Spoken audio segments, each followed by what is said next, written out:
Hello hello dear বাচ্চা party. তো আমি গৌতম স্যার, ক্লাস 10-এ তোমাদের একটা চ্যাপ্টার আছে ফিজিক্যাল সায়েন্সে, চলো তড়িৎ, কারেন্ট ইলেকট্রিসিটি, বেসিক্যালি ইলেকট্রিসিটি আর কারেন্ট ইলেকট্রিসিটি আর চলো তড়িৎ। তো আমি গৌতম স্যার, আমি 10-এর এই প্রথম ক্লাস নিচ্ছি, সেই চ্যাপ্টারটারই একটা ওয়ান শট মতো নিয়ে চলে এসেছি। ওকে, তো স্টার্ট করা যাক। তো দেখতেই পাচ্ছ চ্যাপ্টারের নাম কারেন্ট ইলেকট্রিসিটি। চলো তা আমরা এই চ্যাপ্টারের একটা ব্রিফ অ্যাজ ওয়েল অ্যাজ একটা প্র্যাকটিস সেশন মতো বলতে পারো, ওয়ান শট থিওরি, ছোটো ছোটো কনসেপ্ট আর সেই ফর্মুলা রিলেটেড নিউমেরিক্যালগুলো কভার করব। ঠিক আছে, চলো। তো চলো তড়িৎ চ্যাপ্টার।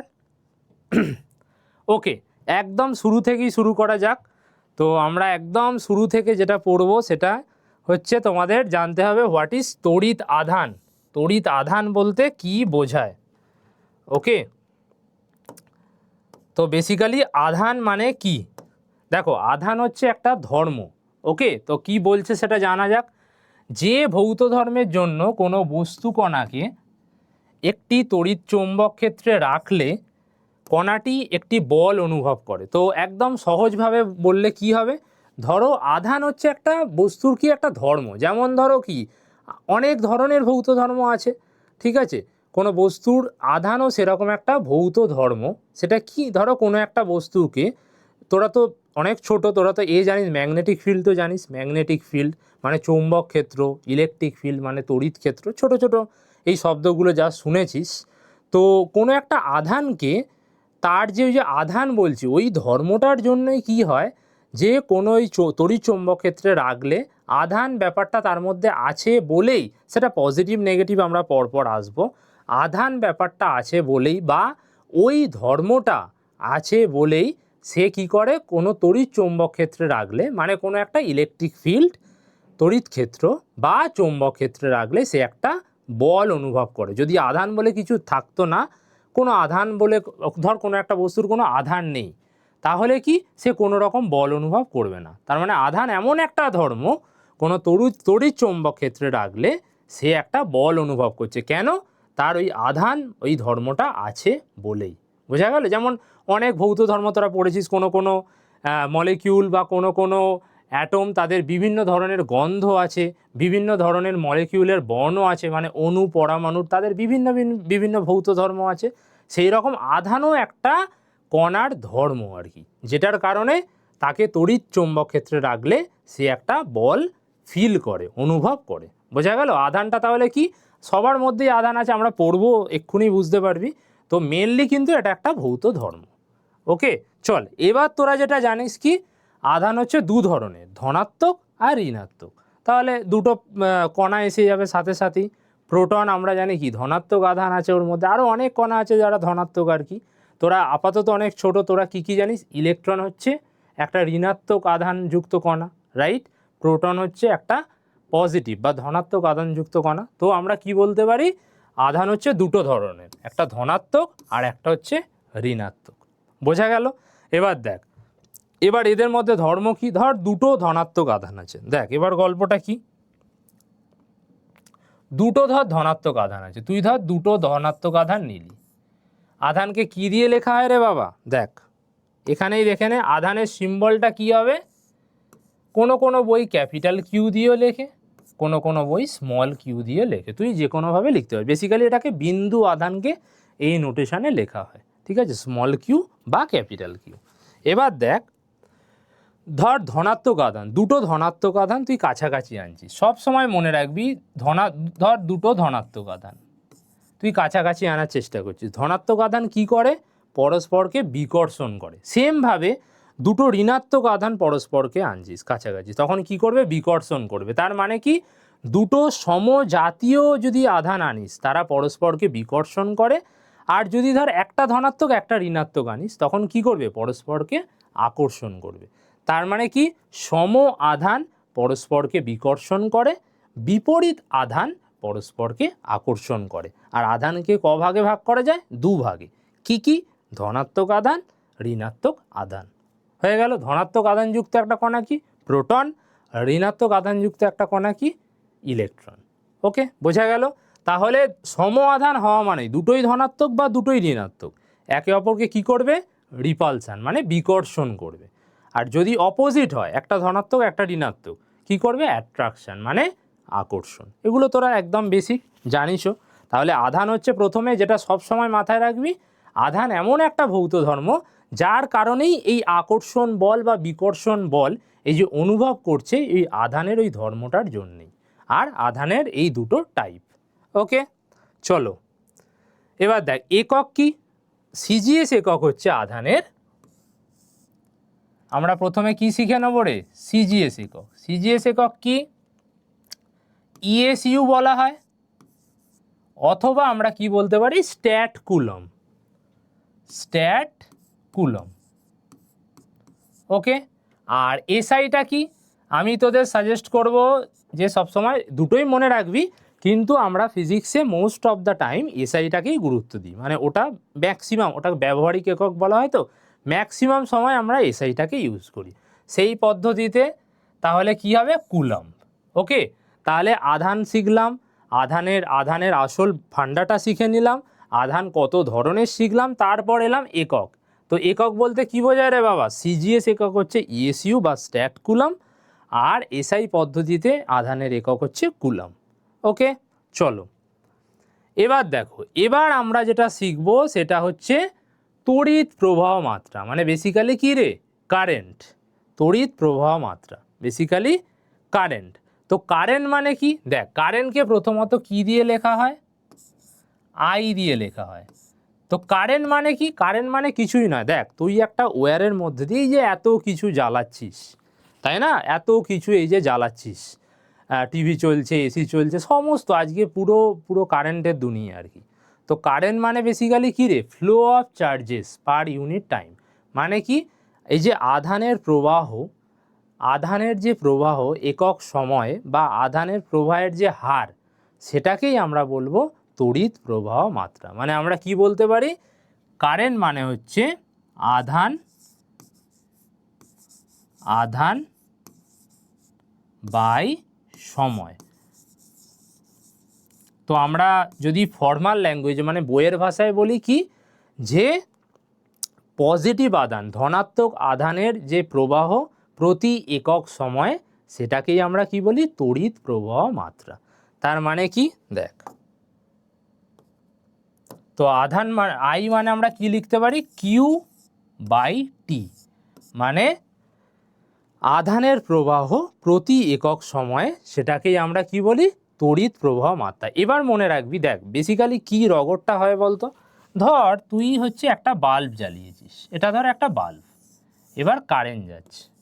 ওকে, এই বাল্বটার মধ্যে দিয়ে কারেন্ট যাচ্ছে, তাহলে কারেন্টের ডেফিনেশানে তোরা বইতে দেখবি, কারেন্টের বা তড়িৎ প্রবাহ মাত্রার সংজ্ঞাতে বলা আছে আধানের প্রবাহ পজিটিভ আধান, দেখবি পরিষ্কারভাবে গোটা গোটা করে লেখা আছে, ধনাত্মক আধানের প্রবাহের যে হার, সেটাকেই তড়িৎ প্রবাহ মাত্রা বলে। কেন এরকম লেখা আছে বলতো, দেখ বেসিক্যালি ইলেকট্রন সবসময় মনে রাখবি যেদিকে প্রবাহ হয়, ধর এই দিকে ইলেকট্রন প্রবাহ হচ্ছে, বেসিক্যালি কিন্তু তারের মধ্যে দিয়ে ইলেকট্রনের ভাইব্রেশন বা ইলেকট্রনের যে প্রবাহ হয়, সেটাকেই আমরা ধরি।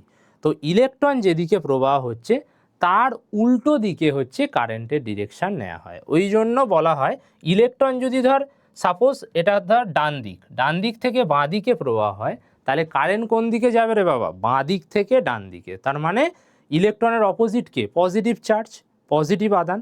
ওই জন্য কারেন্টের সংজ্ঞাতে কি বলা হয়, যে ধনাত্মক আধানের প্রতি একক সময়ে যে প্রবাহের হার বা ধনাত্মক আধানের যে প্রবাহের হার, সেইটাকে আমরা কি বলবো রে, তড়িৎ প্রবাহ মাত্রা।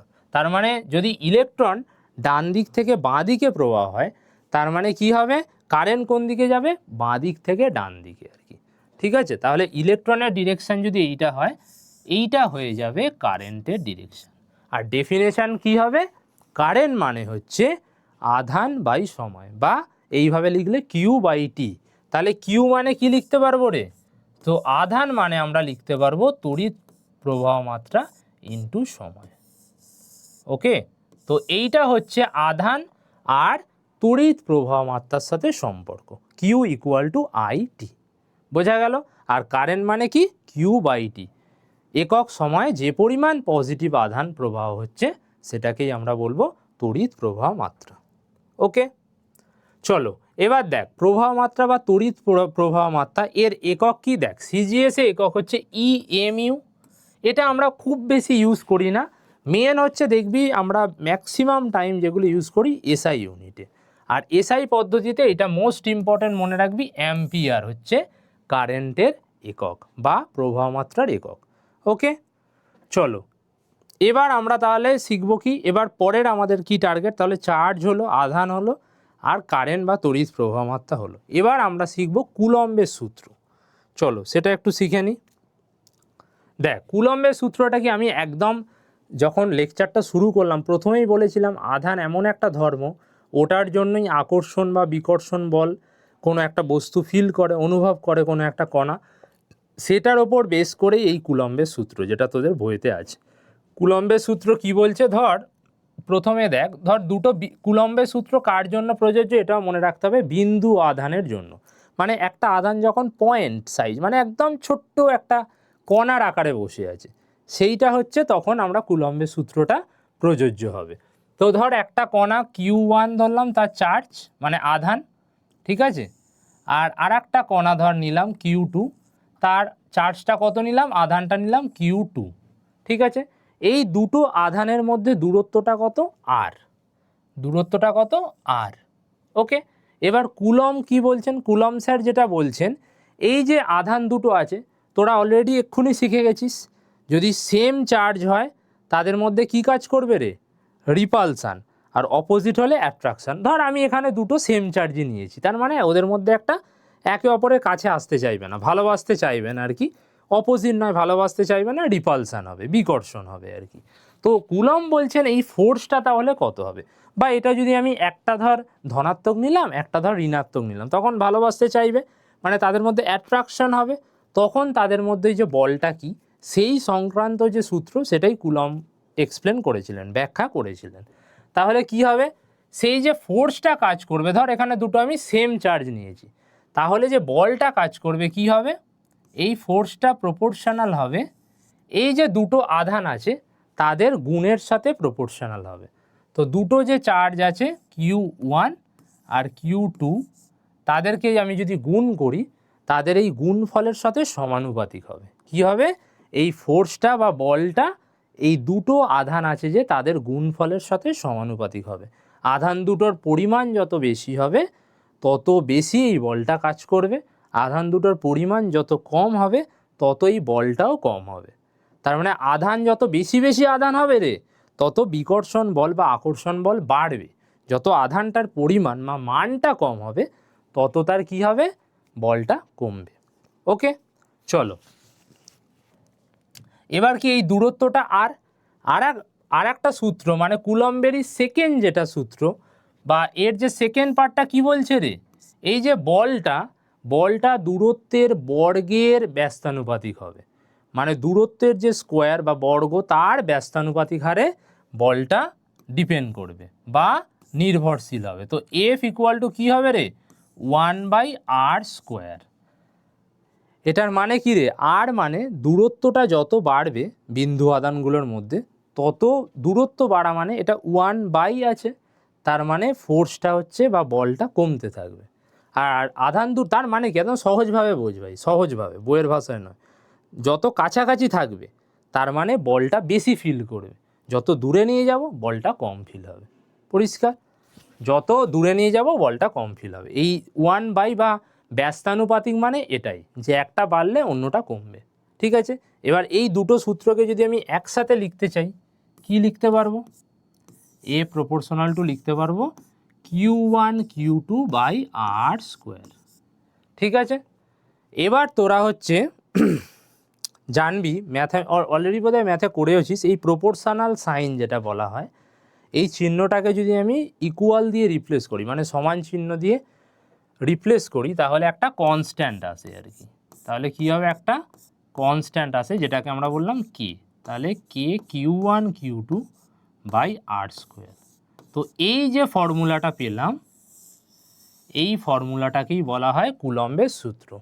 তাহলে এই সূত্রটা আমরা জেনে কী লাভ, আমরা এই সূত্রটার সাহায্যে দুটো বিন্দু আধান কত বল নিয়ে তারা আকর্ষণ করছে বা বিকর্ষণ করছে সেটা পেয়ে যেতে পারি। ওকে, বোঝা গেল কুলম্বের সূত্র? ওকে, চলো নেক্সট। এবার যে টপিকটা আছে দেখ, তড়িৎ বিভব ও বিভব পার্থক্য। মানে এই চ্যাপ্টারে একদম মেন ফান্ডা যেগুলো এই চ্যাপ্টারটার বেসটাকে নিয়ে রেখেছে সেই জিনিসগুলো পড়বো, আর আমরা নিউমেরিক্যালও করব, কোনো চাপ নেই যে নিউমেরিক্যাল হবে না, নিউমেরিক্যালও করব। এবার দেখ এই জিনিসটা খুব গোলায় ছেলেফেলেদের মধ্যে যে তড়িৎ বিভব কাকে বলে, বিভব পার্থক্যটা সোজা, তড়িৎ বিভব কাকে বলে। দেখ মনে কর তড়িৎ বিভব বোঝার আগে আর একটা অন্য জিনিস বোঝ। মনে কর আমার হাতে দেখ একটা এই যে পেন আছে, ঠিক আছে, হাতে একটা পেন আছে। এই পেনটাকে হাতে না রেখে ধর আমি এই হাইটে তুললাম, তাহলে আমায় কি করতে হলো? একটা হাতে পেন ছিল, ঠিক আছে, পেনটা হাতে না রেখে এই হাইটে তুললাম, কি করতে হলো? গ্র্যাভিটির এগেনস্টে আমাকে কাজ করতে হলো আর কি, অভিকর্ষজ বলের বিরুদ্ধে গিয়ে আমায় একটা কাজ করতে হলো। এটা কি করতে হলো রে? কাজ করতে হলো, ওয়ার্ক ডান যেটাকে বলা হয়, একটা কৃতকার্য বা কাজ করতে হলো, রাইট? এই কাজটা কি করছে? এই পয়েন্টে স্থিতিশক্তি আকারে এই পেনটার মধ্যে জমা হচ্ছে, তাই না? এই পয়েন্টে যে স্থিতিশক্তি, আমি যে এটা হাইটে তুলেছি, তোরা এটা ক্লাস 9-এ পড়েছিস, ওই জন্য রিলেট করতে পারবি। তারপর আমি এখানে আসব। 9-এ কি পড়েছিস? তোরা অলরেডি জানিস যে অভিকর্ষজ ত্বরণের কারণে যে স্থিতিশক্তি হয় তার ফর্মুলাটা কি? mgh। ধর এই হাইটে ছিল, হাইটটাকে বাড়ানো হলো, তাহলে হাইট বাড়ার জন্য ওর একটা কি স্থিতিশক্তি ওর মধ্যে সঞ্চার হলো, মানে ওর মধ্যে স্টোর হয়ে থাকলো, তাই তো? তো তার জন্য কি করে স্টোর হলো? একটা কাজ করতে হলো, রাইট? সেম এবার গল্প আসবে তড়িৎ বিভব। তড়িৎ বিভব ব্যাপারটা মানে কি? দেখ তড়িৎ বিভব ব্যাপারটা মানে কি, ধর এখানে কোনো একটা চার্জ আছে, ধর কোনো একটা চার্জ আছে, একটা চার্জ আছে কিউ। ধর চার্জ কি করতে পারে রে? সব সময় মনে রাখবি, তোরা এটা খুব সুন্দরভাবে রিলেট করতে পারবি। একটা ম্যাগনেট কি করতে পারে? ছোটোবেলায় খেলেছিস, ধর একটা ম্যাগনেট রাখলি, তার চারিদিকে এবার বাইরে থেকে পেরেক পিন এইসব এনে দেখা যে কোথায় আনলে ম্যাগনেটটা অ্যাট্রাক্ট করবে। কারণ অ্যাট্রাক্ট করবে কেন? কারণ ম্যাগনেট কি করতে পারে? ম্যাগনেট তার চারিদিকে ম্যাগনেটিক ফিল্ড তৈরি করতে পারে, তাই তো, চৌম্বক ক্ষেত্র তৈরি করতে পারে। সেম সবসময় মনে রাখবি, একটা চার্জ রাখা হলে সে তার চারপাশে কি করতে পারে রে? সে তার চারপাশে একটা, আমি এরমভাবে আঁকলাম, মানে বেসিক্যালি তার চারপাশে একটা তড়িৎ ক্ষেত্র তৈরি করতে পারে। কি করতে পারে? একটা ম্যাগনেট যেমন, চুম্বক যেমন চৌম্বক ক্ষেত্র তৈরি করতে পারে, সেম হচ্ছে আধান তার চারিদিকে একটা তড়িৎ ক্ষেত্র তৈরি করতে পারে। এবার মনে কর একটা চার্জকে, ধর একটা ইউনিট চার্জ, ধর নর্মাল একটা ধর আধানকে, সেটা আমি বললাম ধর Q0, ঠিক আছে, একটা চার্জ Q0 ধর বললাম আর কি, ঠিক আছে। একটা আধানকে তুই অসীম দূরত্ব থেকে, অসীম মানে কি? অনেক দূরে আছে, মানে দেখ তোর বাড়িতে যে ম্যাগনেটটা আছে, ম্যাগনেটটার কাছাকাছি নিয়ে গেলেই তো তবে পিনগুলোকে অ্যাট্রাক্ট করবে, এমন তো নয় অনেক দূরে থাকলে সেখান থেকে টেনে আনবে, সেটা তো নয়। সেম হচ্ছে এই যে তড়িৎ ক্ষেত্রটা চারিদিকে তৈরি হলো, অনেক দূরে ধর একটা চার্জ আছে, যেটাকে আমি বলছি অসীম দূরত্ব। দেখি বইয়ে এইভাবে লেখা আছে অসীম দূরত্ব। অসীম মানে যা শেষ নেই এইসব কিছু নয়, ঠিক আছে। অসীম মানে হচ্ছে যেটা শেষ নেই, সে এরকম কিছু নয় আর কি। কমাও। অসীম মানে যে যার 26 অসীম মানে হচ্ছে এমন নয় যা শেষ নেই ওরকম দূরত্ব। অসীম মানে কি?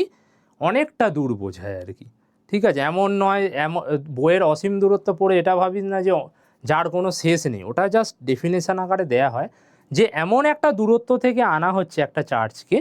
কোথায় আনা হচ্ছে? যেটা হচ্ছে এই ফোর্সটা বা তড়িৎ ক্ষেত্রটা অনুভব করছিল না।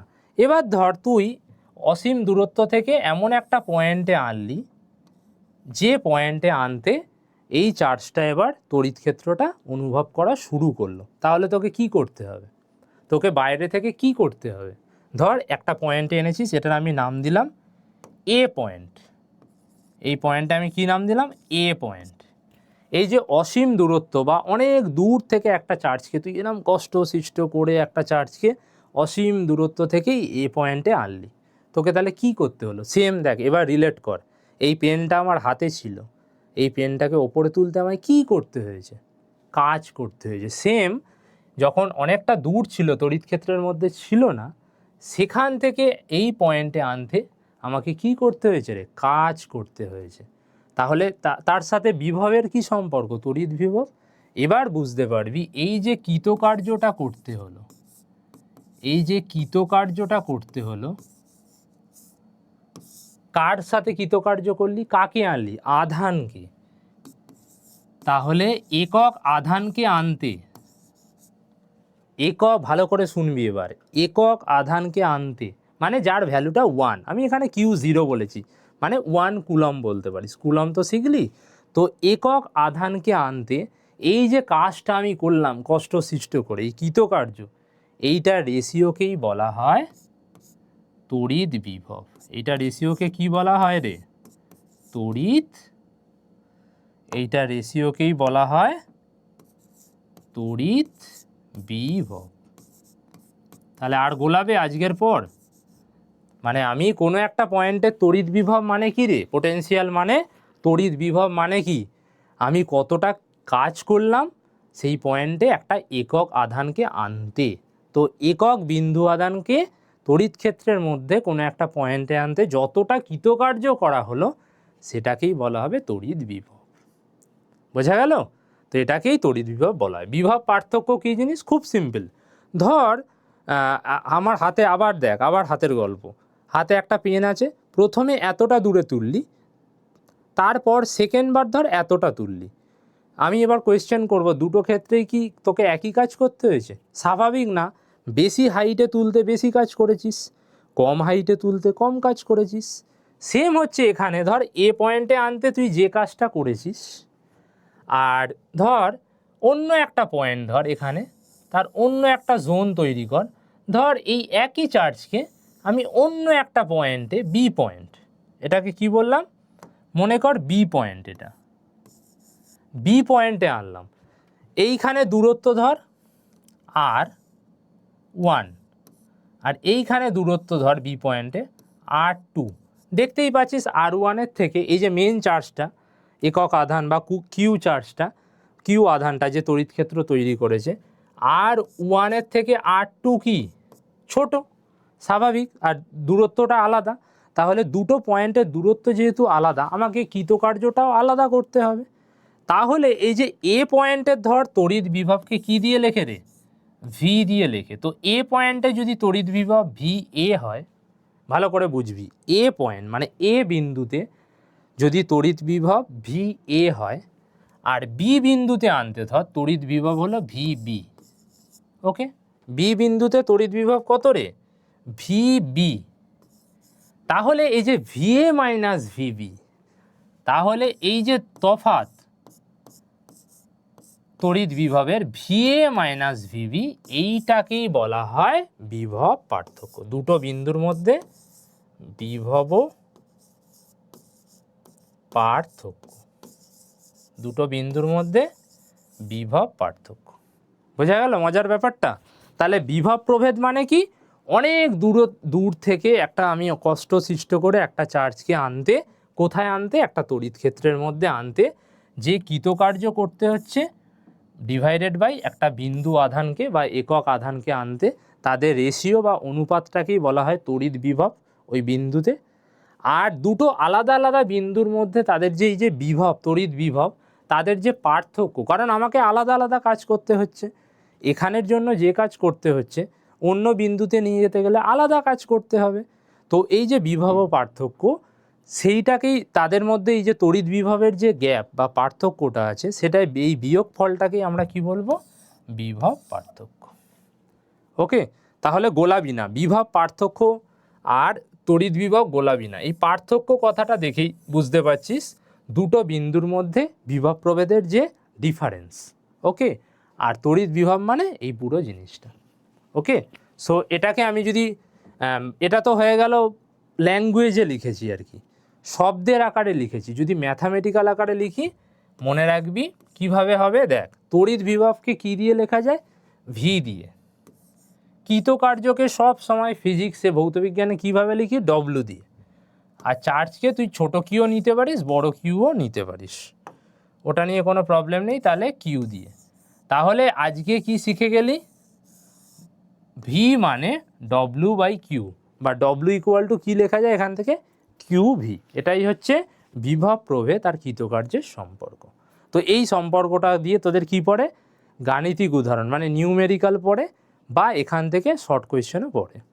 ওকে, চলো এবার কি এই বিভব প্রভেদ বা ভি এর এককগুলো দেখে নে। সিজিএস পদ্ধতিতে কি একক? ইএসইউ বলা হয় বা স্ট্যাট ভোল্ট। ওকে, স্ট্যাট ভোল্ট। ওকে, আর এসআই, এইটাই মোস্ট ইম্পর্টেন্ট। এসআইতে কি বলা হয়? ভোল্ট। এসআইতে কি বলা হয় রে? ভোল্ট। তাহলে সিজিএসে ইএসইউ বা স্ট্যাট ভোল্ট, আর এসআইতে হচ্ছে ভোল্ট। এটা কার একক? বিভব প্রভেদের একক। ওকে, চলো এবার অনেকটা থিওরি হলো, এবার কিছু আমরা কি করে ফেলি? গাণিতিক উদাহরণ বা নিউমেরিক্যাল সলভ করে ফেলি। দেখো কি বলেছে, যা যা শিখলাম ওটার ওপর বেস করি, ঠিক আছে? দেখ একটা কি বলেছে অঙ্কটা আগে দেখ। একটি ধনাত্মক আধানে আহিত বস্তুতে আধানের পরিমাণ বলে দিয়েছে। তার মানে একটা বস্তু আছে। দেখ আর একটা জিনিস যেটা বলা, যেটা তোরা জানিসও, ইলেকট্রনের চার্জ কি হয়? ইলেকট্রনের আধান ঋণাত্মক, আর প্রোটন তার আধান কি হয়? ধনাত্মক। দুজনের আধানের পরিমাণ কিন্তু সমান হয়, এটা জানিস, কিন্তু সাইন তারা বিপরীত আধানযুক্ত। প্রোটন মানে ধনাত্মক আর ইলেকট্রন মানে ঋণাত্মক। আধানের পরিমাণ কত হয়? 1.6 ইন্টু 10⁻⁻19 কুলম। এখানে বোধহয় এখানে আছে, এখানে দেয়া নেই, দেয়া আছে। দেখ এই যে ইলেকট্রনের আধান দেয়া আছে 1.6 ইন্টু 10⁻⁻19 কুলম। প্রোটনের কি হবে? ইলেকট্রনের আধানকে মাইনাস দিয়ে লেখা হয় কারণ ঋণাত্মক। এটা যদি প্রোটন থাকে কালকে দেখিস, তাহলে এটা হবে প্লাস 1.6 ইন্টু 10⁻⁻19। ওকে, এবার মজার ব্যাপারটা, আমায় অঙ্কটায় কি বলেছে? একটা বস্তু আছে, মনে কর এটা একটা বস্তু। কি রে ভাই, এটা কি আছে? একটা বস্তু আছে, ঠিক আছে, বুঝতে পারছিস? এবার বস্তুটা ধনাত্মক আধানে আহিত। তাহলে মজার গল্পটা কি হবে বলতো? মজার গল্পটা কি? এখানে ধনাত্মক আধানে আহিত। ধনাত্মক আধানে কখন কেউ আহিত হতে পারবে? যখন তার থেকে ইলেকট্রন কিছু বেরিয়ে গেছে। মনে কর এই যে পেনটা আছে, এটা ধর একটা বস্তু, এটাকে আমি বলছি ধনাত্মক আধান আছে এর মধ্যে। তার মানে কি? কোনো একটা বস্তু যখন ইলেকট্রন তার থেকে বার করে দেয়, এটা মজার একটা গল্প আছে। দেখ ইলেকট্রন তো নেগেটিভ, তোর ধর মাথাটা একটা বস্তু, তোর মাথায় এখন নেগেটিভ চিন্তা আসছে, তোর মাথা থেকে যদি নেগেটিভ চিন্তা বার করে দিস, তাহলে তুই রিল্যাক্স হয়ে যাবি, আস্তে আস্তে পজিটিভ হয়ে যাবি, রাইট? সেম হচ্ছে এখানে, একটা ধনাত্মক বস্তু আছে, ধনাত্মক কোনো একটা বস্তু থেকে যখন ইলেকট্রন বার হয়ে যাচ্ছে, তখনই তো সে কী হবে? তার মধ্যে পজিটিভিটি, বা তখন সেটা আমরা ধনাত্মক আধানে আহিত বলবো। তো কোয়েশ্চেনে সেটাই বলা আছে। তাহলে ইলেকট্রন যেহেতু বার হয়ে যাচ্ছে, তার মধ্যে ইলেকট্রনের ঘাটতি তৈরি হচ্ছে। ধর আগে 10টা ইলেকট্রন ছিল, এখন 5টা বার হয়ে গেছে, তাহলে কটা ঘাটতি আছে? আগের 10টার থেকে এখন 5টা ইলেকট্রন ঘাটতি আছে। মানে ঘাটতি মানে যেটা কম পড়ে যাওয়া, পরিষ্কার কথা, যে এতটা ইলেকট্রন কমে গেছে, তোকে সেটাই বার করতে হবে, কতটা ইলেকট্রন কমে গেছে। ওকে, তাহলে দেখো কিভাবে করব। দেখ একটা ডাইরেক্ট ফর্মুলা আছে। কি ফর্মুলা? দেখ যে পরিমাণ ধনাত্মক আধান আছে, তাহলে একটা ইলেকট্রন বেরিয়ে যাওয়া মানে এই পরিমাণ ইলেকট্রনের ঘাটতি। একটা ইলেকট্রনের আধান কত রে? 1.6 ইন্টু 10⁻⁻19 কুলম। তাহলে এত পরিমাণ আধান কমে যাওয়া মানে কি? একটা ইলেকট্রন বলতে পারি বেরিয়ে গেছে। এখানে কত কমে গেছে? দেখ 3.2 ইন্টু 10⁻⁻70। তাহলে কটা ইলেকট্রনের ঘাটতি আছে? দেখ একটা ডাইরেক্ট ফর্মুলা মনে রাখবি, Q equal to N E. এটা ভালো করে মাথায় বসিয়ে নে, Q equal to N E. Okay, Q মানে হচ্ছে টোটাল চার্জ, মানে কত চার্জ আছে টোটাল, মোট আধান। এন মানে হচ্ছে নাম্বার অফ ইলেকট্রন, আর ই মানে ইলেকট্রনের আধান। এবার দেখ এই যে কিউটা হচ্ছে মোট আধান। মোট আধান কত? এইটা। কেন? তার কারণ এত কটা ইলেকট্রন বেরিয়ে গেছে বলেই না ধনাত্মক আধানে আহিত হয়েছে। তাহলে সেটা বসিয়ে দে 3.2 ইন্টু 10⁻⁻17। ওকে, এনটা কত, এনটা জানি না, যে কতখানা ইলেকট্রন বার হয়ে গেছে সেটা জানি না। আর একটা ইলেকট্রন বেরিয়ে গেলে কত আধান নিয়ে বেরিয়ে যাবে, নেগেটিভ কত আধান নিয়ে বেরিয়ে যাবে, এত। তাহলে সেটা হচ্ছে 1.6 ইন্টু 10⁻⁻19। তাহলে এটা সলভ কর, এন এর ভ্যালু পেয়ে যাবি 3.2 ইন্টু 10⁻⁻17 ডিভাইডেড বাই 1.6 ইন্টু 10⁻⁻19। দেখ এইটা 2 আসছে কাটাকুটি করে, 19টা ওপরে চলে গেলে 19 মাইনাস 17 হবে, মানে বেসিক্যালি 10-এর স্কোয়ার হবে, 10-এর স্কোয়ার মানে 200 আসছে। তার মানে 200টা ইলেকট্রনের ঘাটতি আছে। কি আছে? 200টা ইলেকট্রনের ঘাটতি আছে। ওকে, আর কেন ইলেকট্রনের ঘাটতি আছে কি করে বুঝলাম, কোয়েশ্চেনে বলা আছে ধনাত্মক আধানে আহিত মানেই ওখান থেকে ইলেকট্রন বেরিয়ে গেছে। কখানা ইলেকট্রন বেরিয়েছে কি করে বুঝবো, ধনাত্মক আধান যতটা বেড়েছে। দেখ একটা ইলেকট্রন যদি বেড়ে যায়, তাহলে মনে কর আগে একটা চার্জ ছিল সাপোজ 10 ছিল, ধর +10 ছিল, +10, আর ধর ইলেকট্রনে ছিল -10। ওকে, এবার একটা ইলেকট্রন বেরিয়ে গেছে মানে নেগেটিভিটি কমে গেছে। তোর মাথায় ধর একটা সহজভাবে বোঝ, তোর মাথায় ধর নেগেটিভ চিন্তাভাবনা ঘুরছে, এবার তোর মাথা থেকে একটা নেগেটিভ চিন্তাভাবনা বেরিয়ে গেছে, তাহলে কি বলতে পারি, পজিটিভ চিন্তাভাবনা তাহলে ডমিনেট করছে। সেম এখানেও ইলেকট্রন বেরিয়ে গেছে মানে ধনাত্মক আধানে আহিত হয়েছে। আর সেটা কি করে পাবো, এই ফর্মুলা ইউজ করে পেয়ে যাব। এখানে কোনটা কি, এখানে সবসময় মোট আধানটা বসাবি, এখানে নাম্বার অফ ইলেকট্রন, ওকে, যেটা এখানে বার করতে হলো, আর ই মানে হচ্ছে একটা ইলেকট্রনের আধান বসাতে হবে। ওকে, তাহলে 200খানা ইলেকট্রন বেরিয়ে গেছে। এবার গুণ করে দেখ, মজার ব্যাপারটা দেখবি, এটা দেখ ঘুরিয়ে মিলিয়ে দেবো। দেখ 200খানা ইলেকট্রন বেরিয়ে গেছে, বলতো একটা ইলেকট্রন, কেন আমি এতটা সময় কাটাচ্ছি একটা অঙ্কে, তো নর্মাল বলে বেরিয়ে যেতে পারতাম, বইয়ে এক্সপ্লেনেশনটা নেই সেইভাবে। আর এই চ্যাপ্টারটা তোরা জানিস 12-এ আবার আসবে। ওকে, ওই জন্য এগুলো খুব ভালো করে পড়তে হবে। দেখ একটা ইলেকট্রন বেরিয়ে গেছে মানে চার্জ কতটা কমবে, 1.6 ইন্টু 10⁻⁻19, তাই তো।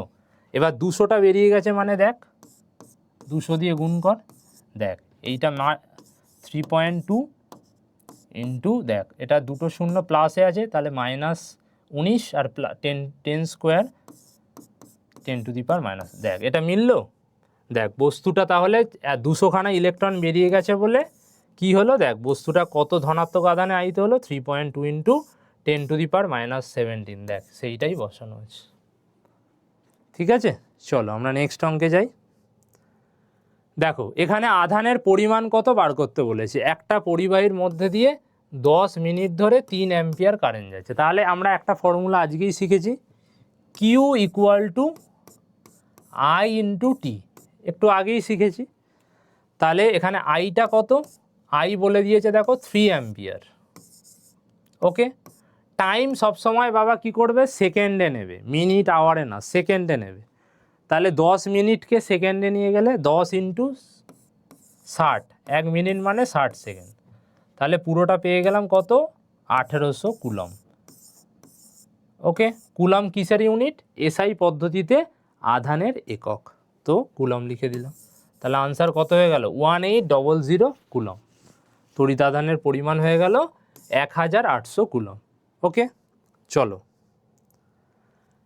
আচ্ছা, অসীম দূরত্ব থেকে একটা বিন্দু আধানকে আনছে। দেখো একটা বিন্দু আধান বলে দিয়েছে, তার চার্জ কত, 10⁻⁻2 কুলম।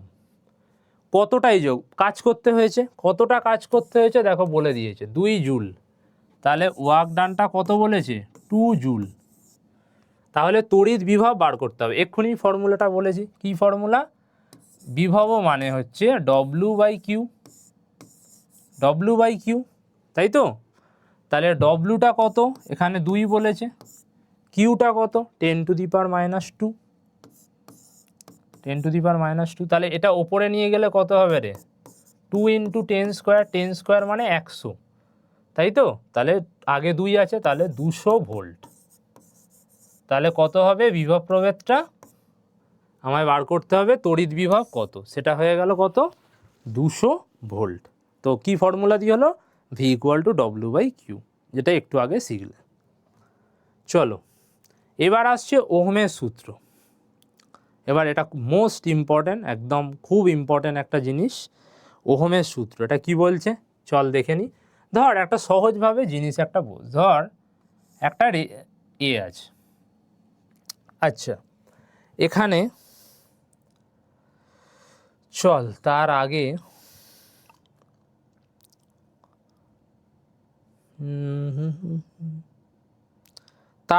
আর একটা জিনিস আমরা একটু শিখে নিই, চল রেজিস্ট্যান্স ব্যাপারটা শিখে নিই। আচ্ছা ওহমের সূত্রের পরই তোদের বলে দিই, চলো একেবারে হবে। দেখ ধর মনে কর এখানে হচ্ছে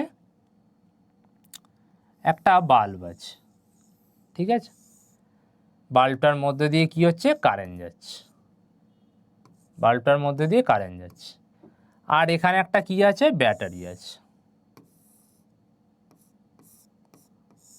ব্যাটারি আছে,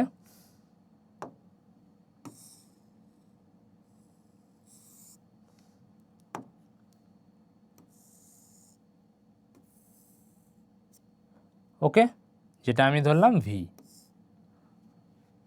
ওকে ওকে, এটা ই দিয়েও লেখে, ইএমএফ হিসাবেও লেখে, তুই যদি এ তড়িৎ বিভব আকারে লিখিস তো আমি ভি ধরতে পারি, ঠিক আছে। এবার ওহমের সূত্র যেটা বলছে আর কি, ওহমের সূত্র কি বলছে যে যদি এই ওয়্যারটার উষ্ণতা ও অন্যান্য ভৌত অবস্থা অপরিবর্তিত থাকে, মানে এই যে কারেন্টটা যাচ্ছে এখানে যদি কোনোভাবে উষ্ণতার কোনো রকম পরিবর্তন না হয় আর অন্যান্য যে ভৌত অবস্থা সেগুলো যদি কোনো রকমভাবে পরিবর্তন না হয়, তাহলে কি হয়, এই যে কারেন্টটা যাচ্ছে মানে তড়িৎ প্রবাহ মাত্রা আর এই যে বিভব প্রভেদ ভি এরা পরস্পর সমানুপাতিক হয়। মানে ওহমের সূত্র কি বলছে, ভি প্রপোর্শনাল টু আই, মানে যদি তড়িৎ প্রবাহ মাত্রা কিসের ওপর নির্ভর করবে রে, বিভব প্রভেদের ওপর। যদি বিভব পার্থক্যটা বাড়ে, মানে এই বাল্বটার দুদিকে যদি বিভব পার্থক্যটা তুই বাড়াস তাহলে কি হবে, যদি বিভব পার্থক্যটা বাড়ে তাহলে অনেক বেশি কারেন্ট যাবে, যদি বিভব পার্থক্যটা কমাস কারেন্টও বা তড়িৎ প্রবাহ মাত্রা সেমভাবে কমবে।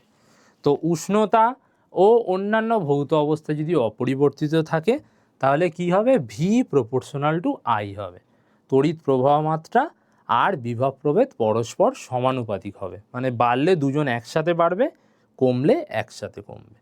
তাহলে আবার একটু আগে শেখালাম কি, এই প্রপোর্শনাল থাকলে একটা ইকুয়াল দিয়ে যদি তুই রিপ্লেস করিস সেটাকে একটা কনস্ট্যান্ট আসে। এবার মজার ব্যাপারটা হচ্ছে এইখানে ওই কনস্ট্যান্টটা কে আসবে, কনস্ট্যান্টটার জায়গাটা নেবে আর, তাহলে ফর্মুলাটা কি দাঁড়ালো, ভি ইকুয়াল টু আই আর।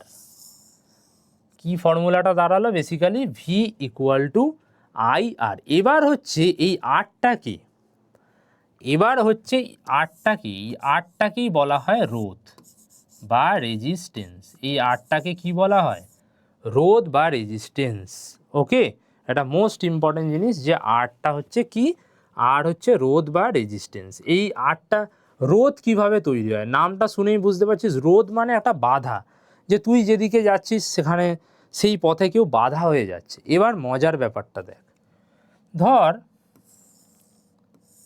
এটা একটা ওয়্যারকে নিলাম, ওয়্যার তো বেসিক্যালি যদি এই রকম দেখতে হয়, মানে তুই একটা সিলিন্ডার হিসাবে ভাবতে পারিস ওয়্যারকে আর কি, যদি এইভাবে নিই।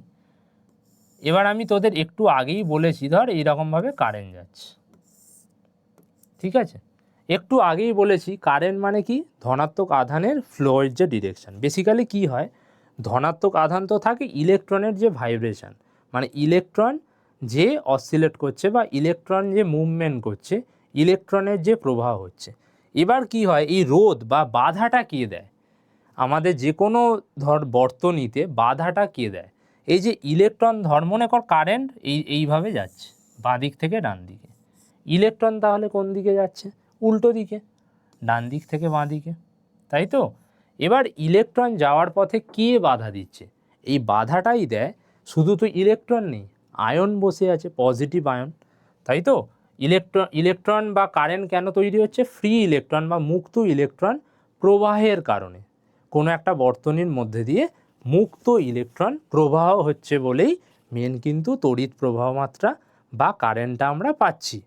কিন্তু যখন ধর ইলেকট্রনের নাম যাচ্ছে, আজকালকার যুগে হাইলি কম্পিটিশান, এখানেও কম্পিটিশান, ইলেকট্রন যে যাচ্ছে ওকে আয়ন যারা বসে আছে পজিটিভ আয়ন, কারণ কী রে, যে কোনো নিউক্লিয়াসের মধ্যে কারা কারা থাকে তোরা তো অলরেডি জানিস, একদম কোরে কারা বসে থাকে, প্রোটন নিউট্রন, আর তার বাইরে কে ঘুরছে রে, অ্যাটমের যে স্ট্রাকচার তো জানিস, প্রোটন নিউট্রন একদম নিউক্লিয়াসের মধ্যে একদম নিজের জায়গা নিয়ে বসে আছে, তার বাইরের অরবিটগুলোতে কে ঘুরছে, ইলেকট্রন।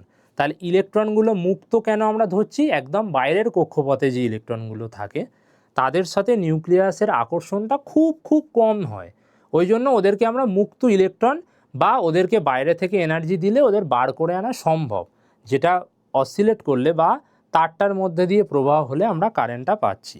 কিন্তু একা তো যেতে দেবে না, সেন্টারে কে বসে আছে, তাহলে প্রত্যেকটা অ্যাটম মানে ধনাত্মক আধান বা ওই পুরো পজিটিভ আয়নটা বসে আছে। তাহলে আয়ন যে বসে আছে এইরকম, যেমন ইলেকট্রনও আছে তেমন এই ওয়্যারটার মধ্যে আয়নও বসে আছে, আর ছোট ছোট ছোট ছোট ছোট ছোট ইলেকট্রনও আছে। তাহলে এই যে ইলেকট্রন যখন মুভ করতে চাইছে তখন এই আয়নের সাথে ধাক্কাধাক্কি হচ্ছে, যেটাকে কলিশন বলা হয়, সংঘর্ষ হচ্ছে। এই আয়ন আর ইলেকট্রনের মধ্যে এই যে ধাক্কাধাক্কি, তারের ভেতরে আয়ন আর ইলেকট্রনের মধ্যে এই যে ধাক্কাধাক্কি হচ্ছে, এইটা থেকেই তৈরি হয় এই রোধ। এইটা থেকে কি হয়, তৈরি হয় এই রোধ। ওকে, তো এই আরটাই হচ্ছে সেই রোধ বা রেজিস্ট্যান্স। আর রোধের উৎপত্তির কারণটা কি মনে রাখবি, এটা শর্ট কোয়েশ্চেনে দেয়, ইলেকট্রন আর আয়নের মধ্যে যে সংঘর্ষ, সেটাই হচ্ছে মেন কারণ। ওকে, চলো এবার আইভি লেখচিত্র কি, এই ওহমের ল থেকে আমরা কি পাচ্ছি রে, ভি ইকুয়াল টু আই আর। এটা তুই আই ভার্সেস ভি ডায়াগ্রাম, মানে এইভাবে আইটাকে তুই ওয়াই অ্যাক্সিস বরাবর নিলে, অনেক বই অনেক রকমভাবে করে, কোনোটাই ভুল না। তুই আইকে ওয়াই অ্যাক্সিস বরাবরও নিতে পারিস, আর এক্সকে ভিকে এক্স অ্যাক্সিস বরাবর নিয়ে আঁকতে পারিস, অ্যান্ড ভাইস ভার্সা, অনেকে ভি বরাবর নেয়, ভিটাকে ওয়াই বরাবর নেয়, আর হচ্ছে এক্স অ্যাক্সিস বরাবর আইটাকে নেয়। তো এইটা কি হয় দেখতে, সরলরৈখিক হয়, এটা মনে রাখবি, গ্রাফের নেচারটা সরল রেখা আসে আর কি, লিনিয়ার গ্রাফ হয়, সরলরৈখিক লেখচিত্র হয়। সো আই ভার্সেস ভি গ্রাফটা কি হয়, সরলরৈখিক লেখচিত্র হয়। ওকে, এটা মনে রাখবি। চলো এবার হচ্ছে আমরা ওহমের সূত্রটা শিখলাম, সেখান থেকে একটা নিউমেরিক্যাল করে নিই। তো কি বলছে দেখ, যে কোনো পরিবাহীর দুই প্রান্তের বিভব পার্থক্য 15 ভোল্ট, মানে ভিটা দিয়ে দিয়েছে, ভিটা কত বলেছে, 15 ভোল্ট। ওকে, বিভব পার্থক্যটা কত দিয়ে দিয়েছে, 15 ভোল্ট। আর প্রবাহ মাত্রা কত দিয়েছে, 3 অ্যাম্পিয়ার, মানে আই মানে কত দিয়েছে, 3 অ্যাম্পিয়ার। তাহলে তোকে বার করতে হবে কি, পরিবাহীটির রোধ কত, মানে আরটা বার করতে হবে, রেজিস্ট্যান্সটা কত বার করতে হবে। তাহলে দেখ এক্ষুনি একটা ফর্মুলা শিখেছিস, V equal to I R, তাহলে আর ইকুয়াল টু তুই লিখতে পারিস ভি বাই আই। তাহলে ভিটা কত, 15, আইটা 3, তার মানে কি আর পেয়ে গেলি, এটা হয়ে গেল 5 ওহম। তো এটা মনে রাখবি, ওহমটা কিসের ইউনিট, রোধের একক হচ্ছে ওহম, এটা হচ্ছে তার সিম্বল, ঠিক আছে, এটাকে কি বলা হয়, ওহম। ঠিক আছে, বোঝা গেল। চলো ওকে, চল এখানে অন্য আর একটা অঙ্ক দিয়েছে দেখ, একটি পরিবাহীর রোধ অপর একটি পরিবাহীর দ্বিগুণ, পরিবাহী দুটির দুই প্রান্তের বিভব প্রবেশ সমান। তার মানে এখানে দুটো কেস আছে, কি বলছে, দুটো পরিবাহী দিয়েছে, ধর এটা একটা পরিবাহী দিয়েছে, ধর এখানে কারেন্ট I1 যাচ্ছে, আর এটা ধর রোধ বলে দিয়েছে R1, অন্য আর একটা পরিবাহী দিয়েছে, ধর এখানে কারেন্ট কত যাচ্ছে, কারেন্টটা আলাদা, পরিবাহীর বিভব প্রভেদ দুটো সমান।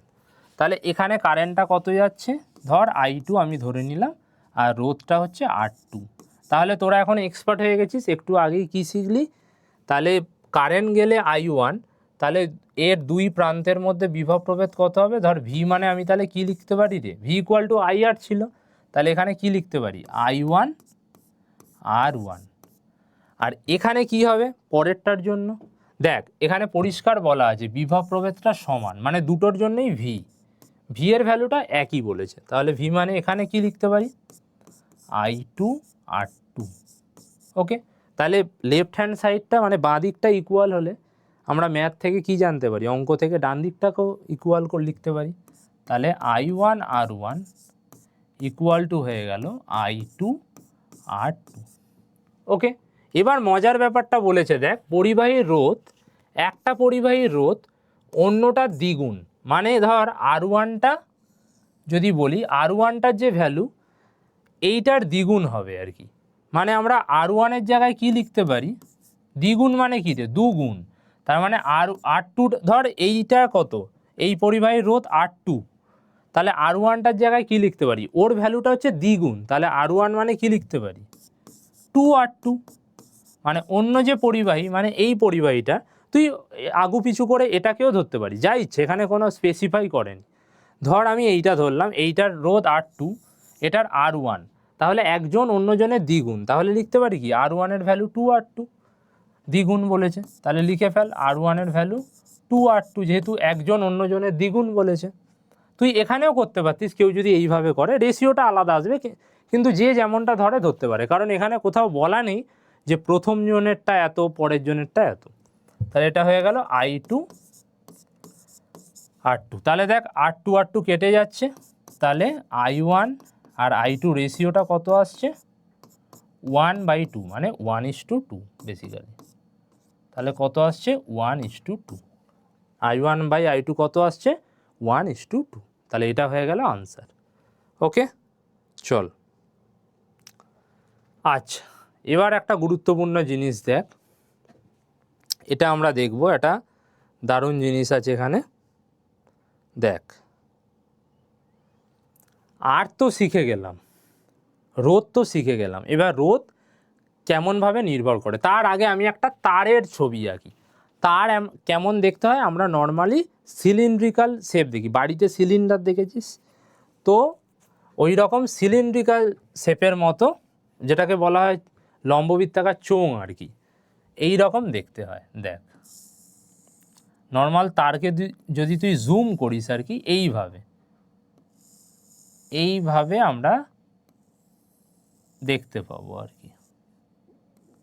ওকে, ধর এটা একটা তার, ঠিক আছে, তারের এই তারটার লেন্থটা কত, L, তারটার লেন্থটা কত, L, দৈর্ঘ্যটা কত রে, L, আর এই প্রস্থচ্ছেদের ক্ষেত্রফলটা কত, মানে এই যে পোর্শনটা, এই প্রস্থচ্ছেদের ক্ষেত্রফলটা কত, সব দিকেই সেম একই, কারণ একই তার, তো সেই ক্ষেত্রফলটা হচ্ছে A।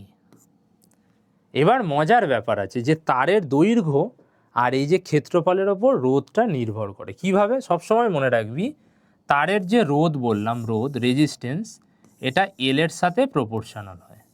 তারের দৈর্ঘ্য যত বাড়বে রোধটাও তত বাড়তে থাকবে, তত বেশি ধাক্কাধাক্কি হবে। ধর একটা ছোট তার নিয়েছিস, একটা বড় তার নিয়েছিস, তো ইলেকট্রন ফ্লো হচ্ছে, তারটা দৈর্ঘ্য যত বেশি তত বেশি ধাক্কাধাক্কি করতে থাকবে, ওই জন্য রোধ মানে তো বাধা, তত বাধাটা বাড়বে, তো আর L এর সাথে প্রপোর্শনাল হয়। আর ক্ষেত্রফলের সাথে প্রস্থচ্ছেদের যে ক্ষেত্রফল, ক্রস সেকশনাল এরিয়া বলা হয়, ছোটো ছোটো ইংলিশ টার্মগুলো মনে রাখবি, পরে কাজে লাগবে।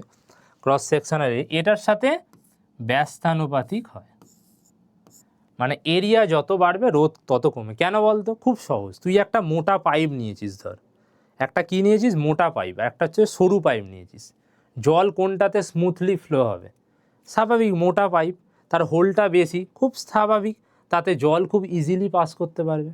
আর সরু পাইপটার মধ্যে কি ধাক্কাধাক্কি করে করে পাস হবে। তো যত বেশি এরিয়াটা বাড়বে তত বাধাটা কমবে, ওই জন্য আরটা ব্যস্তানুপাতিক হারে বাড়ছে। এ যত বাড়বে আরটা কমবে, এ যত কমবে এটা তত বাড়বে।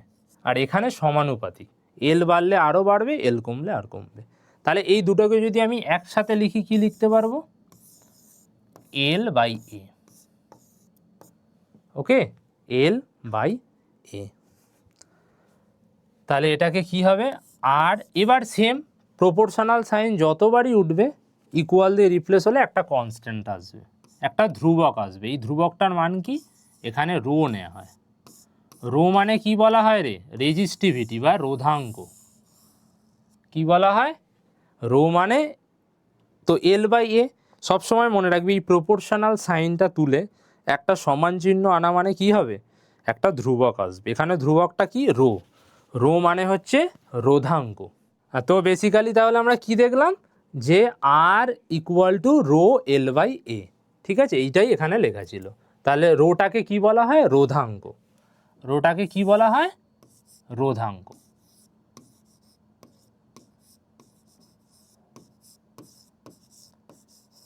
এবার রোধের যদি আমি জাস্ট উল্টো নিই আর কি, 1/রো, এই সিগমা বলা হয়। সিগমাটা কি রে? পরিবাহিতাঙ্ক। এটাকে কি বলা হয়? পরিবাহিতাঙ্ক। পরিবাহিতাঙ্ক। বোঝা গেল? তাহলে রোটাকে বলা হয় রোধাঙ্ক, রো এর উল্টো রোধাঙ্কের অনন্যককে বলা হয়, বা 1/রো যেটা, সেটাকে বলা হচ্ছে সিগমা, মানে পরিবাহিতাঙ্ক। এইগুলো তোদের শর্ট কোয়েশ্চেনে আসে। চল এবার রোধের শ্রেণী এবং সমান্তরাল সমবায়, সেটা কি একদম ছোট্ট করে জেনে নিই। দেখ, ধর দুটো রোধ আছে, দুটো দিয়ে বোঝাই, 3টে 4টে দিয়ে তোরা একই রকম হবে। এটা একটা রোধ আর এটা একটা রোধ। ধর এটা হচ্ছে একটা বাল্ব আর এটা হচ্ছে তোর এসি, বাড়ির এসি। এইভাবে কানেক্ট করলি জাস্ট। বাড়িতে সমান্তরাল থাকে, তাও আমি উদাহরণ সাপেক্ষে, ধর এটা একটা R1, এটা R2, ঠিক আছে। এটা ধর ইলেকট্রিকের যে সোর্স, যেখান থেকে কারেন্টটা আসছে, ঠিক আছে, এখান দিয়ে কারেন্ট যাচ্ছে।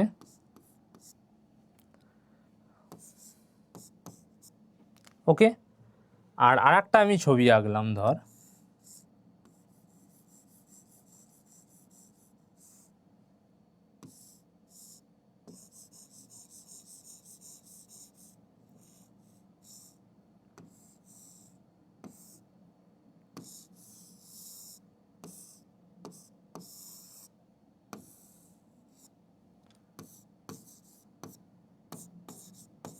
এখান দিয়ে কারেন্ট যাচ্ছে,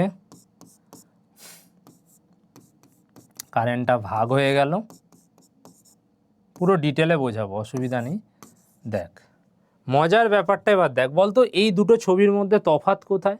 দেখ, তফাৎটা এইটাই। দেখ, এইখানে যদি ছবিটা ভালোভাবে দেখিস, এই রোধটা কোথা থেকে শুরু হয়েছে আমি যদি দেখি, যে এর একটা প্রান্ত আমি এইটা বললাম, আর একটা প্রান্ত এইটা বললাম, যে প্রান্তে এটা শেষ হলো ঠিক সেই প্রান্তটা থেকে R2 রেজিস্ট্যান্সটা শুরু হয়ে গেল, আর এটা শেষ হলো এখানে, ঠিক আছে। তার মানে এই যে মাঝের পয়েন্টটা দেখতে পাচ্ছিস, দুজনেরই সেম। আর এই পয়েন্টটা দেখ, যেখানে R2টা শেষ হলো আর যেখান থেকে R1টা শুরু হয়েছে, এই দুটোকে আর একই পয়েন্ট বলতে পারবো না। কেন বলতে পারবো না? তার মাঝে দেখ একটা ব্যাটারি এসে গেছে। যখনই একটা ওয়্যার বা একটা তারের মধ্যে কোনো কিছু, অন্য একটা ধর ব্যাটারি এসে গেল বা রোদ এসে গেল, অন্য কিছু এসে গেল, তখন সেটাকে আমি আর একই পয়েন্ট বলতে পারবো না। তো কেন বলছি এইটাই মেন ডিফারেন্স। এটা অনেক বড় বড়, মানে 11-12-এ যাওয়ার পরেও এই জায়গাটা ডাউট থাকে যে শ্রেণী সমবায় বা সমান্তরাল সমবায় কিভাবে আলাদা করে চিনব। পুরো ডাউট বা তোর মিসআন্ডারস্ট্যান্ডিং এখানে থেকে যায়, ভুল বোঝাটার একটা ব্যাপার থেকে যায়। এখানে তফাৎটা দেখ, তো এখানে দেখ, এই যে R1 এটা যেখান থেকে শুরু হয়েছে, এখান থেকে শুরু হয়েছে, R2টাও দেখ সেখান থেকেই শুরু হয়েছে। আবার R1টা যেখানে শেষ হয়েছে, R2টাও দেখ সেখানেই শেষ হয়েছে। তার মানে তফাৎটা কোথায়? দেখ, এইখানে একটা পয়েন্ট হচ্ছে এদের কমন, মানে এ যেখানে শেষ করেছে ও শুরু করেছে, মানে একটা পয়েন্ট দুজনেই শেয়ার করছে।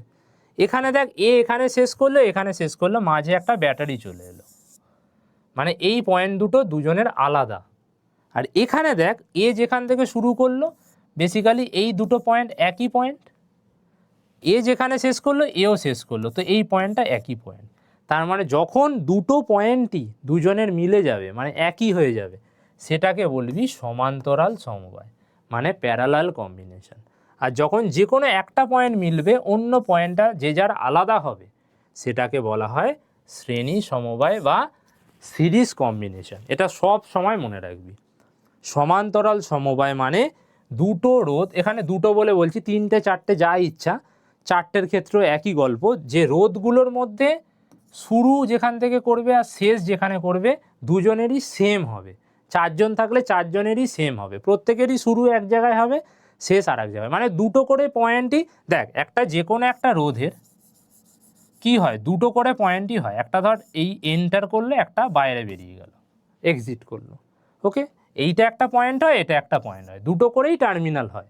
তাহলে দুটো পয়েন্টই কমন হবে, একই হবে, এরও যা হবে এরও তাই হবে, আরও থাকলে আরও, প্রত্যেকের তাই হতো, প্রত্যেকের শুরু আর শেষটা একই হবে, দুটো পয়েন্ট মিলে যাবে, তাহলে সেটাকে আমি বলবো সমান্তরাল সমবায়। আর যখন একটা পয়েন্টে আমি মিল পাবো, অন্য পয়েন্টগুলো আলাদা আলাদা হবে, কেন? কারণ এটা ডাইরেক্ট যদি ওয়্যার দিয়ে কানেক্ট থাকতো, এখানে মাঝে ব্যাটারি না থাকতো, যদি এরকম ডাইরেক্ট ওয়্যার দিয়ে কানেক্ট থাকতো তাহলে এটাও সমান্তরাল হতো। মাঝে অন্য একটা রোধ বা কোনো ব্যাটারি বা কিছু এসে যাওয়া মানে সেটার একই পয়েন্ট এগুলো থাকলো না। তার মানে জাস্ট একটা পয়েন্টে মিল আছে, অন্যগুলোতে আর মিল নেই, অন্য পয়েন্টগুলোতে মিল নেই, যে যার আলাদা, তখন সেটা বলবো শ্রেণী। ওকে, এবার তুল্য রোধ মানে কি, এইটা এবার বুঝতে হবে, এই কনসেপ্টটা বুঝতে হবে, এটা খুব ইম্পর্টেন্ট। তুল্য রোধ মানে হচ্ছে, ধর তোর বন্ধু তোর থেকে বেশি স্মার্ট, ও তোর থেকে বেশি চালাক, তোর বন্ধু তোর থেকে বেশি চালাক, ধর এটা শ্রেণী শিখে গেছিস, এটা R1 আর এটা R2। এবার তোর বন্ধু, তুই যেটা দুটো রোধ নিয়ে কাজ করছিস, ও একটা রোধ নিয়েই কাজটা করবে, ও তোর মতো অত বোকা নয়, ও একটু বেশি চালাক আর কি, ও তোর মতো দুটো রোধ নিয়ে কাজ করবে না, একই কাজ করবে, ভালো করে মাথায় ঢোকা, এটার পুরো প্রপার ডেরিভেশন আছে, কিন্তু এটা one shot just formula related এটা বলছি, ওগুলো লাগলে আমায় কমেন্টে জানাস, আমি ওগুলো কীভাবে আসে বলে দেবো। তোর বন্ধু দুটোর বদলে তোর কাজটাই করবে, কিন্তু এমন নয় ভাবিস না তোর বন্ধু তাড়াতাড়ি করতে গিয়ে তোর কাজটা করবে না, তোর কাজটাই করবে, কিন্তু একটা রোধ ব্যবহার করবে। এটাকেই বলা হয় তুল্য রোধ, মানে দুটো তিনটে রোধের কাজ যে একা করবে। এখানে দুটো আছে বলে তিনটে থাকলে তিনটে, চারটে থাকলে চারটে, পাঁচটা থাকলে পাঁচটা, তাহলে ফর্মুলাটা কি হবে? তো শ্রেণী সমবায়ে, মনে রাখবি, শ্রেণী সমবায়ে তুল্য রোধের ফর্মুলাটা কি হয়? শ্রেণী সমবায়ে R = হবে, মানে তোর বন্ধু তাহলে কি করতে হবে, তোর যে দুটো রোধ নিয়েছিস তাদের ভ্যালুটাকে যোগ করতে হবে। কালকে যদি তিনটে থাকতো R1 + R2 + R3 হতো, তাহলে তোর বন্ধুর একটা রোধ এই কাজটা করে দেবে কখন? যদি শ্রেণী সমবায়ে কাজটা করতে চায়, তাহলে তাকে কি করতে হবে, এই তুল্য রোধের ভ্যালুটা কি হতে হবে, R1 + R2 হতে হবে।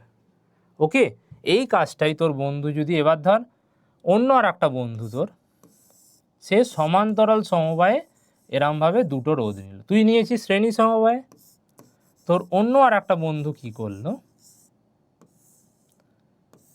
R1 ধর R2, এটা দেখেই চিনতে পারছিস সমান্তরাল সমবায়, একটু আগেই হলো, জাস্ট 1 মিনিট আগে। কিন্তু তোর আবার এই চালাক বন্ধুটা এসে গেছে, ও বললো আমি এইভাবে নেবো না, আমি একটা রোধ দিয়েই পুরো কাজটা করব। এই কাজটাই এখানে শ্রেণীতে ওই রোধটা কত নিতে হবে, জাস্ট যোগ করে করে যেতে হবে, তিনটে থাকলে তিনবার যোগ করতে, R1 + R2 + R3, এইভাবে চলবে, দুটো বলে এইটা হচ্ছে, এইটাকেই বলা হয় তুল্য রোধ, শ্রেণী সমবায়ে তুল্য রোধের ফর্মুলা। ওকে, আর প্যারালালে কি হবে তুল্য রোধের ফর্মুলাটা তো পাল্টাবে, প্যারালালে কি হবে, 1/R, P বলছি প্যারালাল বলে, মানে সমান্তরাল সমবায়ে বলে, 1/R1 + 1/R2, যদি আরও বেশি, আরও ধর আর একটা থাকতো তখন +1/R3, এইভাবে হতো। তো এইটা হচ্ছে সিরিজের ফর্মুলা, শ্রেণী সমবায়ের ফর্মুলা, আর এটা হচ্ছে সমান্তরাল সমবায়ের ফর্মুলা। ঠিক আছে, তাহলে এখান থেকেই আরপিটা বার করতে হবে। নর্মাল লসাগু করে বার করতে হবে। তো এখানে কি হবে আরপিটা, তুল্য রোধ সমান্তরালে R1 R2 by R1 plus R2, ঠিক আছে। আর এখানে যেমন ডাইরেক্ট এটা RS বলছি তুল্য রোধ শ্রেণী সমবায়ে, আর এটা সমান্তরাল সমবায়। ওকে চল, ওকে এবার দেখ এখানে হচ্ছে ওই যেটা শিখলাম তার ওপর একটা অঙ্ক আছে। দেখ একই উপাদানের সমান দৈর্ঘ্য বিশিষ্ট দুটো তার আছে, তাহলে দুটো তার আছে আবার তাদের হচ্ছে তাহলে কি বলেছে, এদের একটার ব্যাসার্ধ অন্যটার ব্যাসার্ধের দ্বিগুণ, তার দুটি রোধের অনুপাত কত।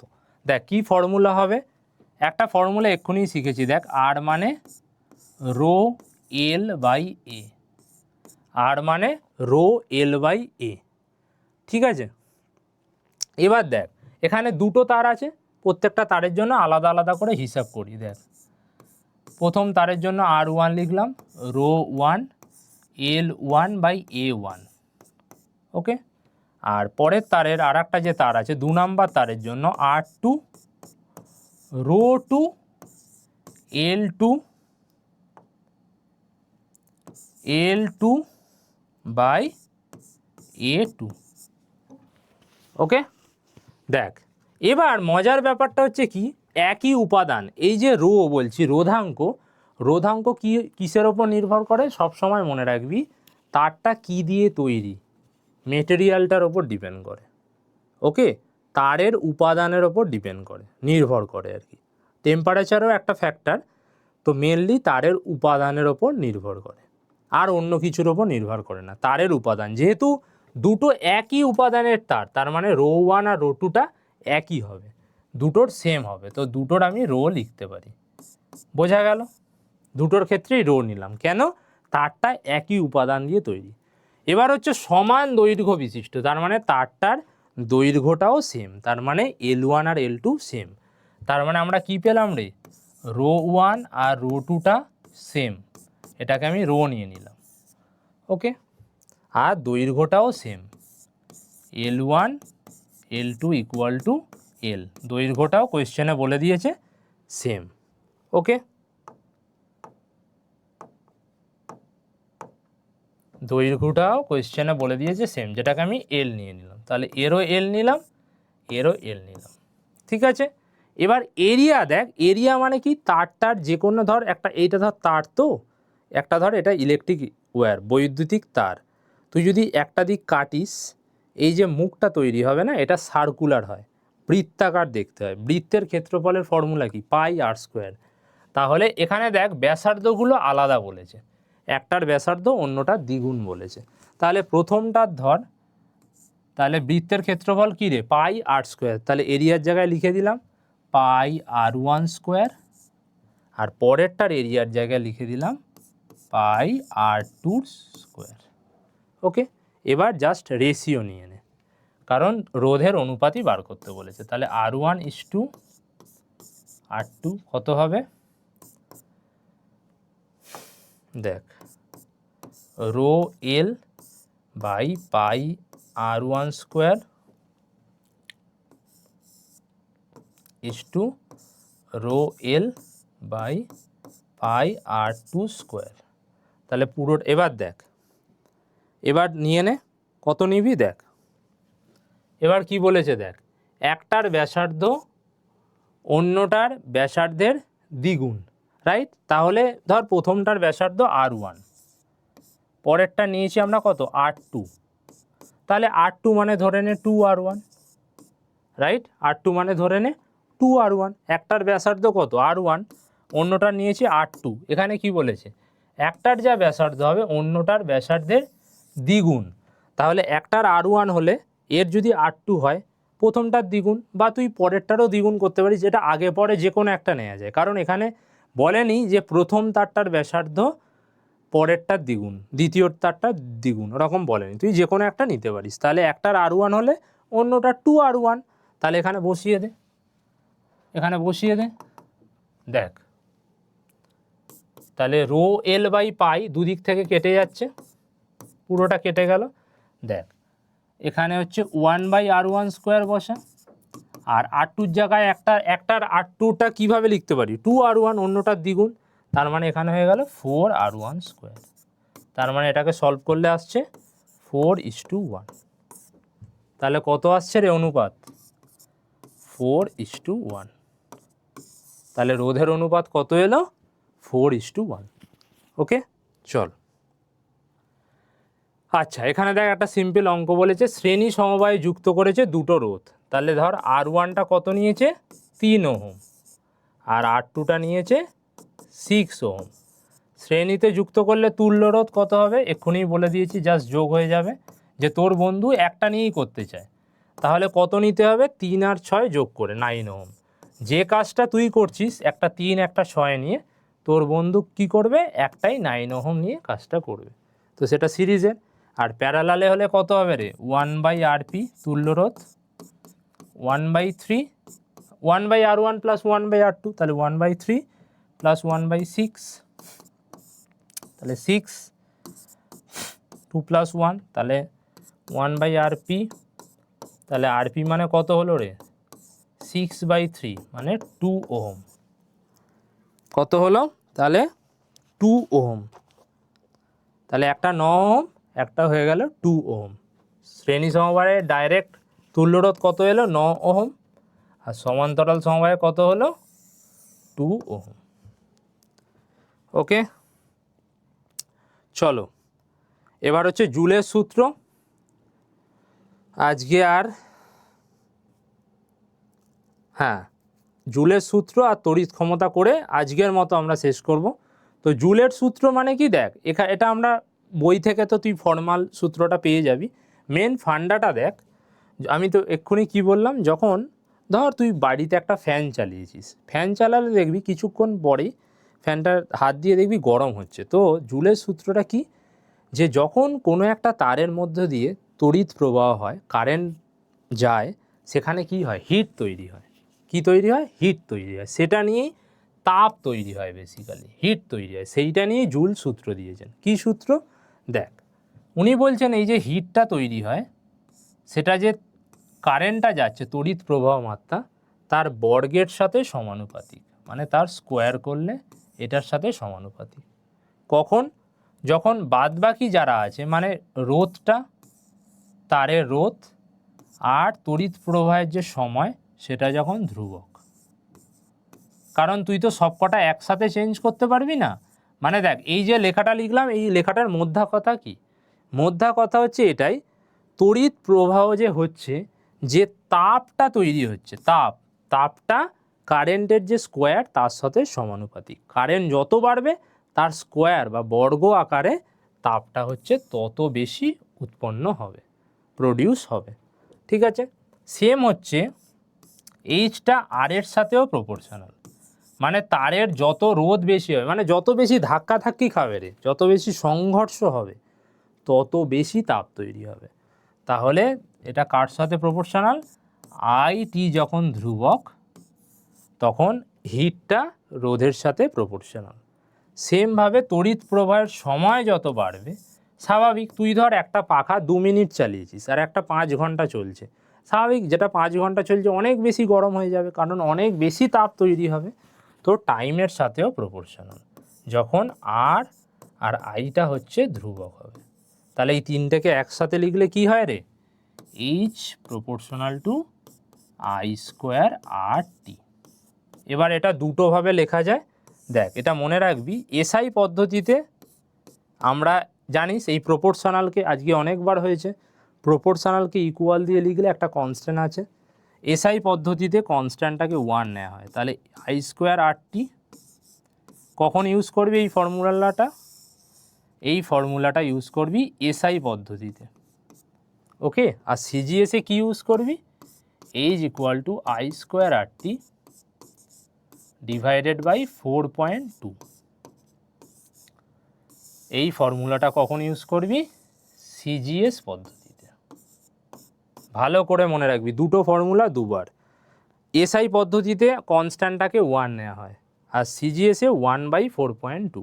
তো H equal to I square R T এটা এসআই পদ্ধতিতে ইউজ করবি, এইচ ইকুয়াল টু 1/4.2 এটা ইউজ করব সিজিএস পদ্ধতিতে। ওকে, এটা হচ্ছে পুরো গেল তড়িৎ প্রবাহের তাপীয় ফল সংক্রান্ত জুলের সূত্র। আচ্ছা, এবার হচ্ছে তড়িৎ ক্ষমতা। এটার জাস্ট বেসিক ফর্মুলাটা জেনেই।